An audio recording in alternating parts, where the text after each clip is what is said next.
ഈ സംസ്ഥാനത്തെ തന്നെ വിസ്മയിപ്പിക്കുന്ന ഒരു ധവളപത്രം സംസ്ഥാനത്തിന്റെ സമ്പദ് വ്യവസ്ഥയെക്കുറിച്ച് വരുന്നുണ്ട്. മനസ്സിലായോ? വരുന്നുണ്ട്.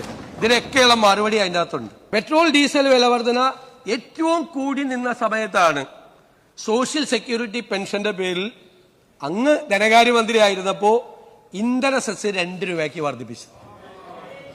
അല്ല, അങ്ങ് അന്നത്തെ എന്റെ പ്രസംഗവും കൂടി ഒന്ന് കോട്ട് ചെയ്യണം. ഞാൻ പറഞ്ഞു ഇത് അപകടമാണ്.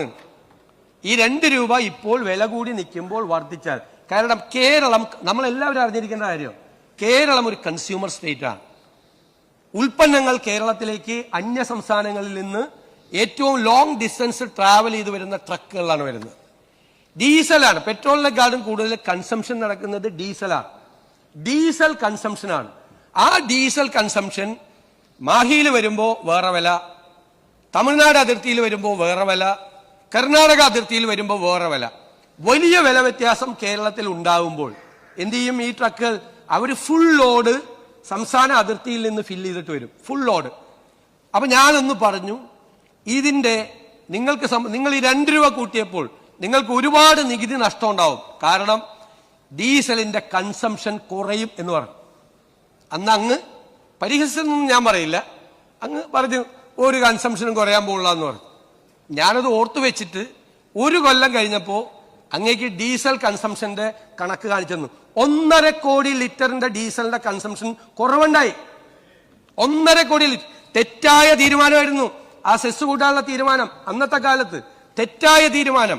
കാരണം ഈ ട്രക്കുകളെല്ലാം പുറത്തുനിന്ന് അടിച്ചു. അതുമാത്രമല്ല, ഇപ്പോഴും കേരളത്തിലേക്ക് അനധികൃതമായ ഡീസൽ, ഈ പെട്രോൾ വലിയ തോതിൽ ഇതര സംസ്ഥാനങ്ങളിൽ നിന്ന് വന്ന് ഒരു ടാക്സും കൊടുക്കാതെ, നമുക്ക് ടാക്സ് ഉണ്ടല്ലോ, സ്റ്റേറ്റിൽ ഒരു ടാക്സും കൊടുക്കാതെ വ്യാപകമായി വിറ്റഴിക്കപ്പെടുക.